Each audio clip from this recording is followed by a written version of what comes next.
Hello friends, welcome to more creative. दोस्तों, आज 23 दिसंबर दिन मंगलवार है। वह हिंदी महीना पूस और शुक्ल पक्ष की चतुर्थी है। तो चलिए शुरू करते हैं आज की बड़ी खबरें। यदि आपको खबरें पसंद आए तो वीडियो को लाइक ज़रूर करिएगा और आप हमें प्रदेश के किस जिले से देख रहे हैं कमेंट बॉक्स में ज़रूर बताइएगा। दोस्तों, खबरें पूरी पाने के लिए वीडियो अंत तक जरूर देखिए और आप हमारे फेसबुक पेज को फॉलो जरूर करें। इसका लिंक डिस्क्रिप्शन में दिया गया है। गाइस, मध्य प्रदेश में करणी सेना ने आंदोलन शुरू कर दिया है। इस आंदोलन में 50,000 कार्यकर्ता जुटे हैं। वहीं शहर छावनी में तब्दील हो गया है। दोस्तों, इसी साल जुलाई में करणी सेना कार्यकर्ताओं पर लाठीचार्ज के विरोध में अपनी 21 सूत्री मांगों को लेकर करणी सेना ने हरदा में जन क्रांति आंदोलन शुरू कर दिया।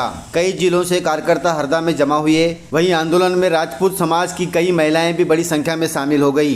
करणी सेना के इस आंदोलन में सर्व समाज के लोग भी शामिल हो रहे हैं। बताया जा रहा है कि मध्य प्रदेश के हरदा में पहली बार इतना बड़ा आंदोलन हुआ है। इस आंदोलन में मध्य प्रदेश के लगभग सभी जिलों के अलावा अन्य राज्यों से भी लोग पहुंच रहे हैं। दोस्तों, आपको बता दें कि करणी सेना ने अपनी 21 सूत्री मांगों को लेकर ये आंदोलन शुरू किया है। वहीं करणी सेना के प्रमुख जीवन सिंह शेरपुर 14 दिसंबर से ही भूख हड़ताल पर हैं। वहीं आंदोलन में भूख हड़ताल पर बैठने वाले लोगों की संख्या बढ़ सकती है। दोस्तों, जिला प्रशासन के अनुसार आंदोलन के लिए मात्र 1 दिन की परमिशन दी गई थी, लेकिन करणी सेना ने कहा है कि सरकार ने हमारी मांगे नहीं मानी तो आंदोलन आगे भी जारी रहेगा। अब जिला प्रशासन क्या कदम उठाएगा, इस पर लोगों की निगाहें बनी हुई हैं।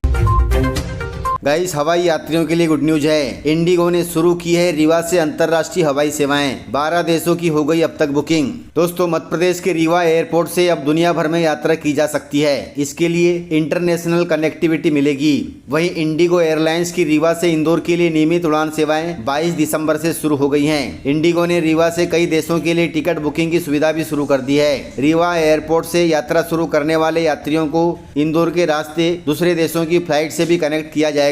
इसमें अधिकांश फ्लाइट इंदौर से मुंबई, इंदौर से बेंगलुरु, चेन्नई, दिल्ली आदि स्थानों से कनेक्ट करते हुए अंतर्राष्ट्रीय सेवाओं की सुविधाएं भी प्रदान की जाएगी।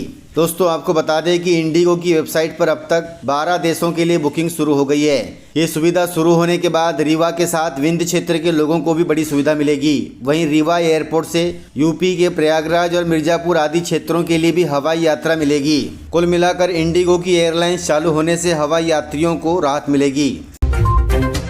गाइस, बांग्लादेश में हिंसक बवाल शुरू हो गया है। हमारा पड़ोसी देश बांग्लादेश इस समय हिंसा की आग में झुलस रहा है। हाल ही में इंकलाब मंच के प्रवक्ता और कट्टरपंथी नेता उस्मान हादी की हत्या के बाद बांग्लादेश की राजधानी ढाका में हिंसा देखने को मिली है। इसी बीच बांग्लादेश में एक और हाई प्रोफाइल गोलीबारी की खबर सामने आई है। दोस्तों, आपको बताते चले कि पिछले हफ्ते कट्टरपंथी नेता शरीफ उस्मान हादी की मौत के बाद पूरे बांग्लादेश में हिंसक विरोध प्रदर्शन हुए हैं। आपको बता दें कि उस्मान हादी भारत विरोधी बयानबाजी के लिए जाना जाता था। साल 2024 में बांग्लादेश में छात्र विद्रोह के दौरान वह चर्चा में आया था। वहीं बांग्लादेश में अब पहली बार देश में आम चुनाव की तैयारी हो रही है। फरवरी 2026 में बांग्लादेश में आम चुनाव होने वाले हैं और ऐसे समय देश के विभिन्न हिस्सों में हिंसक घटनाएं हो रही हैं। इसके अलावा हिंदू अल्पसंख्यकों पर भी हमलों की खबरें आ रही हैं। चुनाव के पहले बांग्लादेश में ऐसी हिंसक घटनाएं होना बहुत ही निंदनीय बात है।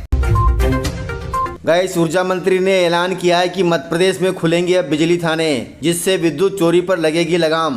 मध्य प्रदेश के ऊर्जा मंत्री ने बताया कि बिजली चोरी की घटनाएं प्रदेश में बढ़ रही हैं। इन्हें रोकना भी बहुत जरूरी है। विद्युत चोरी एक संगीन अपराध है। इसमें 3 साल की सजा का प्रावधान भी है। वहीं बिजली चोरी रोकने के लिए मध्य प्रदेश में बिजली थाने जल्द ही शुरू किए जाएंगे। उन्होंने कहा कि शुरुआत में संभागीय स्तर पर बिजली थानों की स्थापना की जाएगी। इसके लिए ऊर्जा पुलिस के प्रस्ताव की स्वीकृति मिल चुकी है। वहीं नए पदों का भी सृजन किया जा रहा है। वहीं मंत्री जी ने बताया कि बिजली थानों पर आने वाला खर्च भी बिजली कंपनियां ही उठाएगी। कुल मिलाकर बिजली थानों के सहयोग से बिजली चोरी को रोका जाएगा। दोस्तों, पंचायतों को मिल रही है बड़ी सौगातें। गाइस, मध्य प्रदेश सरकार ने पंचायतों तथा ग्रामीण इलाकों के विकास को नई रफ्तार देने की तैयारी कर ली है। इसके लिए पंचायत एवं ग्रामीण विकास मंत्री प्रहलाद सिंह पटेल ने बड़ी घोषणा करते हुए बताया कि मुख्यमंत्री मजरा टोला सड़क योजना के तहत करीब 30,900 किलोमीटर ग्रामीण सड़कों के निर्माण के लिए 21,630 करोड़ रुपए का प्रस्ताव तैयार किया गया है। सरकार की इस योजना से पूरा ग्रामीण क्षेत्र, पूरी पंचायत मुख्य सड़क से जुड़ जाएंगी। गाइस, देश के 68 करोड़ इंटरनेट यूजर के पासवर्ड हुए leak. Madhya Pradesh state cyber police ने एक ऐसी खबर दी है जिसने इंटरनेट की दुनिया में हड़कंप मचा दिया है। साइबर पुलिस के मुताबिक करीब देश के 68 करोड़ इंटरनेट यूजर की ईमेल आईडी और पासवर्ड अब साइबर अपराधियों के हाथ लग चुके हैं। गाइस, यह छोटी मोटी चोरी नहीं है, यह बहुत बड़ी चोरी है। State cyber SP Pranay Nagvanshi के अनुसार यह डेटा लीक आपकी डिजिटल सुरक्षा के लिए बड़ा खतरा बन सकता है। यदि आपका ईमेल हैक होता है तो समझ लीजिए कि आपके बैंक खाते, सोशल मीडिया और पर्सनल फोटो तक चोरों की पहुंच हो गई है। इन 68 करोड़ लोगों में आप भी शामिल हो सकते हैं, इसलिए सतर्क रहें, सावधान रहें। दोस्तों, मध्य प्रदेश में आयुष्मान योजना की लिमिट पड़ रही है कम, 10 लाख करने की उठी है अब मांग।